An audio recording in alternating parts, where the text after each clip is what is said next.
সমগ্ৰ গুৱাহাটীতে যুদ্ধকালীন প্ৰস্তুতি দেখিবলৈ পোৱা গৈছে কিয়নো জাপানৰ প্ৰধানমন্ত্ৰীগৰাকী যেহেতু আহিব আৰু প্ৰথম তিনিটা দিন 1, 2 আৰু 3 জুলাই মাহৰ প্ৰথম তিনিটা দিন অসমত আচলতে অসমৰ বাবে এক গুৰুত্বপূৰ্ণ দিন হিচাপে পৰিগণিত হৈ ৰ'ব আৰু তাৰ বাবে এতিয়া দেখিবলৈ পোৱা গৈছে যে সমগ্ৰ গুৱাহাটীখনকে এক প্ৰকাৰ নতুন ৰূপত সজাবলৈ চেষ্টা কৰিছে। আমি দৃশ্যসমূহ দেখাইছোঁ এনেদৰে ৰং তুলিকাৰে সজাই পৰাই তুলিবলৈ চেষ্টা কৰা হৈছে গুৱাহাটী মহানগৰীক আৰু দেখা গৈছে যে দিনৰ সমান্তৰালভাৱে নিশাৰ ভাগতো যিসকল কৰ্মচাৰী আছে কৰ্মচাৰীসকলে যুদ্ধকালীনভাৱে প্ৰস্তুতি আৰম্ভ কৰিছে আৰু আমি সেই দৃশ্যাংশ পোনপটীয়াকৈ NKTV দৰ্শকক দেখাইছোঁ।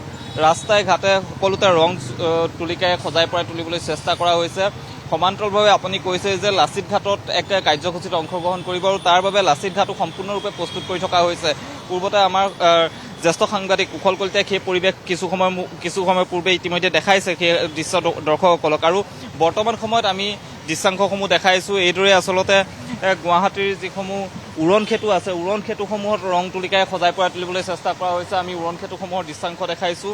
এইদৰে আচলতে বিভিন্ন ৰঙেৰে সজাই পৰাই তুলিবলৈ চেষ্টা কৰিছে আৰু গোলক যি বেঙুনীয়া কৰি তোলা হ'ব বুলি ইতিমধ্যেই গুৱাহাটী মেয়ৰগৰাকীয়ে ইতিমধ্যে ঘোষণা কৰিছে গুৱাহাটীখনক বেঙুনীয়া কৰি তোলা হ'ব। এনেদৰে আচলতে ৰং তুলিকাৰে সজাবলৈ চেষ্টা কৰিছে সেই দৃশ্যাংশ দেখাইছোঁ আৰু 3 দিন ধৰি যিহেতু জাপানৰ প্ৰধানমন্ত্ৰীৰ লগতে আচলতে ভাৰতৰ প্ৰধানমন্ত্ৰীগৰাকীও গুৱাহাটীত থাকিব, গতিকে তাৰ বাবে এতিয়া যুদ্ধকালীন এক প্ৰস্তুতি দেখিবলৈ পোৱা গৈছে। আমি দৃশ্যসমূহ দেখাইছোঁ। এইদৰে দেখা গৈছে পথসমূহৰ কাষত আচলতে এনেকৈ যিসমূহ ডিভাইডাৰ বিধ্বস্ত হৈ আছিলে সেই ডিভাইডাৰসমূহ নতুনকৈ নিৰ্মাণ কৰা হৈছে। আমি সেই দৃশ্যাংশ পোনপটীয়াকৈ NKTV দৰ্শকসকলক দেখাইছোঁ। সমান্তৰালভাৱে আন যিসমূহ স্থান আছে সেই স্থানসমূহতো দেখা গৈছে যে এক যুদ্ধকালীন প্ৰস্তুতি ফুলৰ টাব যি আচলতে ৰাস্তাৰ কাষে কাষে ফুলৰ টাব দিয়া হ'ব তাৰ বাবেও এনেদৰে প্ৰস্তুতি যি আচলতে চলাই থকা হৈছে। আমি সেই দৃশ্যাংশও দেখাইছোঁ। এই যিসমূহ স্থান আছে এই স্থানসমূহত আচলতে ফুলৰ টাব ৰখা হ'ব। ফুলৰ টাব ৰখাৰ উপৰিও আন যিসমূহ আচলতে স্থান আছে সেই স্থানসমূহতো দেখা গৈছে যে নতুনকৈ ৰং কৰা হৈছে। যি আচলতে ফুটপাথসমূহ পৰিষ্কাৰ কৰা হৈছে। আমি দেখাই গৈছোঁ সেই দৃশ্যাংশ। নিশাৰ ভাগত দেখা গৈছে যে GMC গুৱাহাটী পৌৰ নিগমে ফুটপাথসমূহত যিসমূহ দোকান পোহাৰ আছিলে সেই দোকান পোহাৰসমূহ ইয়াৰ পৰা আঁতৰাই দিছে। আনহাতে যি পৰিষ্কাৰ পৰিচ্ছন্নতাৰ কাম সেই কামো ইতিমধ্যে আৰম্ভ হৈছে। যিসমূহ ঠাইত আচলতে ডাষ্টবিন আছিলে যিসমূহ আচলতে গুৱাহাটীৰ যিসমূহ জাবৰ জোঁথৰ পেলোৱা যিসমূহ ঠাই সেই ঠাইসমূহ আচলতে পৰিষ্কাৰ কৰি থকা হৈছে।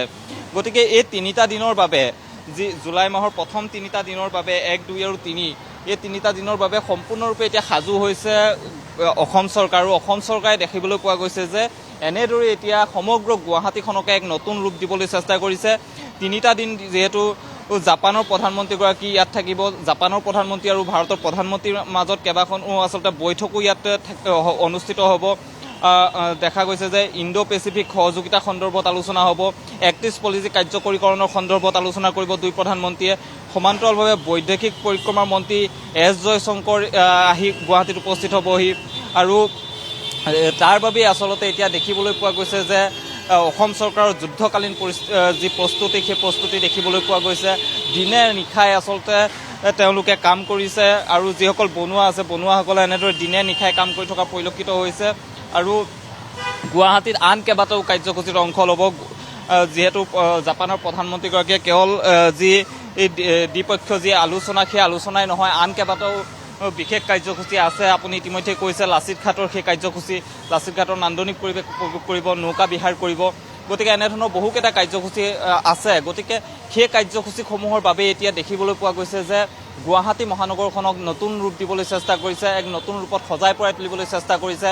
আনহাতে যি আচলতে লেতেৰা আৱৰ্জনা আছিলে সেই লেতেৰা আৱৰ্জনাসমূহ আঁতৰোৱা হৈছে। যিসমূহ পদপথৰ যিসমূহ ব্যৱসায় আছিলে বা ব্যৱসায় প্ৰতিষ্ঠান আছিলে সেই ব্যৱসায় প্ৰতিষ্ঠানসমূহ আঁতৰাই দিয়া হৈছে। গতিকে এক নতুন ৰূপত সজাবলৈ চেষ্টা কৰিছে আৰু তাৰ বাবে এতিয়া দেখিবলৈ পোৱা গৈছে যে যুদ্ধকালীন যি প্ৰস্তুতি আৰম্ভ কৰিছে অসম চৰকাৰে আৰু আমি সেই দৃশ্যাংশ পোনপটীয়াকৈ দেখাইছোঁ আৰু মাজত মাত্ৰ কেইটামান দিন যিহেতু আছে তাৰপিছতেই 1, 2 আৰু 3 1 তাৰিখে যিহেতু উপস্থিত হ'বহি জাপানৰ প্ৰধানমন্ত্ৰীগৰাকী। গতিকে তাৰ বাবেই এই ধৰণে এতিয়া দেখিবলৈ পোৱা গৈছে যুদ্ধং দেখি যি পৰিৱেশ এক যুদ্ধং দেখি প্ৰস্তুতি দেখিবলৈ পোৱা গৈছে।